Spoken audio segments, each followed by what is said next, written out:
कभी कभी ऐसा लगता है ना कि अंदर जो एक आग थी, एक जोश था, वो पता नहीं कहां चला गया। अगर ऐसा महसूस होता है तो आज हम इसी एहसास को समझने की कोशिश करेंगे और हाँ, उस चिंगारी को वापस जलाने का रास्ता भी ढूंढेंगे। जरा ध्यान से सुनिएगा, क्योंकि आज जो बात होने वाली है वो बहुत गहरी है। एक ऐसा टॉपिक है जिससे हम सब कहीं ना कहीं जुड़ते हैं और यकीन मानिए, इसे समझना हमारे लिए बहुत बहुत जरूरी है। तो चलिए शुरू करते हैं हमारे पहले हिस्से से, जिसका नाम है बुझी हुई चिंगारी। ये वो कहानी है जहां हम देखेंगे कि कैसे हमारा वो जोश से भरा हुआ कल आज के सुस्त से प्रेजेंट में बदल गया। अच्छा, 1 मिनट के लिए जरा सोचिए। वो दिन याद है जब किसी भी काम को करने में कितना मजा आता था? एक अलग ही जोश, एक जुनून था, है ना? लेकिन अब क्या होता है? सब कुछ बस एक फॉर्मेलिटी सा लगता है। काम तो हो रहा है पर वो बात नहीं है, मन ही नहीं लगता किसी चीज में। और इसका नतीजा क्या होता है? नतीजा यह है कि ऐसा लगता है जैसे अंदर की जो आग थी ना, वो बुझ चुकी है। बस एक ठंडी सी चिंगारी बची है। वो पैशन, वो जिद, सब कहीं खो गया है। तो सवाल यह है कि ये चिंगारी आखिर बुझी कैसे? चलिए अब बात करते हैं आज के आलस की। ये वो आलस है जिसने धीरे धीरे हम पर अपना कब्जा जमा लिया है। अरे, अपना बचपन याद है? कैसे हम लोग होमवर्क करने के लिए उतावले रहते थे, नई नई किताबों पर जिल चढ़ाना, उसमें तो एक अलग ही मजा था। स्कूल का बस्ता एकदम करीने से लगाना, हर कॉपी किताब को सजा कर रखना, हर काम में एक प्यार था, एक शौक था। पर अब क्या हो गया? अब वही मन मेहनत से भागता है, बस आराम ढूंढता है। सोचिए तो जरा, वो पहले वाला इंसान आखिर गया कहां? तो अब हम पहुंचते हैं सबसे बड़े सवाल पर, आखिर इस सब के लिए असली जिम्मेदार है कौन? चलिए पता लगाते हैं।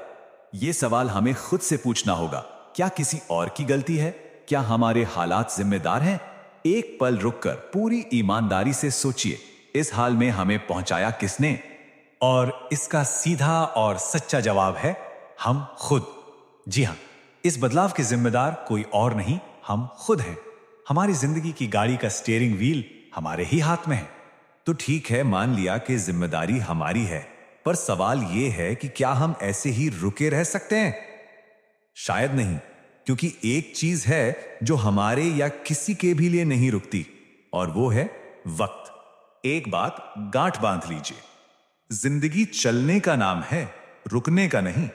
जो रुक गया, समझो वो कहीं नहीं पहुंच पाएगा। घड़ी की टिक टिक भी तो यही कहती है ना, है ना? चलते रहो, आगे बढ़ते रहो। इसको एक बहुत ही आसान तरीके से समझते हैं। बहती हुई नदी का पानी देखा है? कितना साफ, कितना ताजा होता है। लेकिन वही पानी अगर एक जगह ठहर जाए तो उसमें कीड़े पड़ जाते हैं, वो सड़ने लगता है। हमारी जिंदगी भी बिल्कुल उस नदी की तरह है, चलते रहने में ही उसकी खूबसूरती है।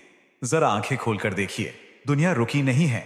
आज भी लोग टॉप कर रहे हैं, आज भी लोग कामयाबी की सीढ़ियां चढ़ रहे हैं। हो सकता है हम एक जगह खड़े हों, पर दुनिया वो अपनी रफ्तार से आगे भागे जा रही है। और सोचिए, जब उन लोगों के रिजल्ट्स आएंगे, जब उनकी कामयाबी का ढिंढोरा पिटेगा, उस वक्त हम कहां होंगे?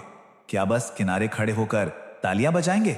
तो ठीक है, प्रॉब्लम समझ आ गई, जिम्मेदार कौन है ये भी पता चल गया। पर अब करना क्या है? यही तो सबसे जरूरी सवाल है। चलिए अब एक्शन प्लान की बात करते हैं। तो इस आलस के जाल से निकलने के लिए सिर्फ 3 सिंपल स्टेप्स हैं।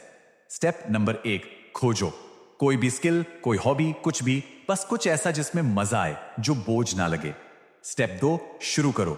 ज्यादा सोचना नहीं है, बस आज और अभी से शुरू कर दो। और तीसरा, सबसे जरूरी, टाइम बचाओ। एक मिनट कीमती है, उसे खाली बैठकर गंवाना नहीं है।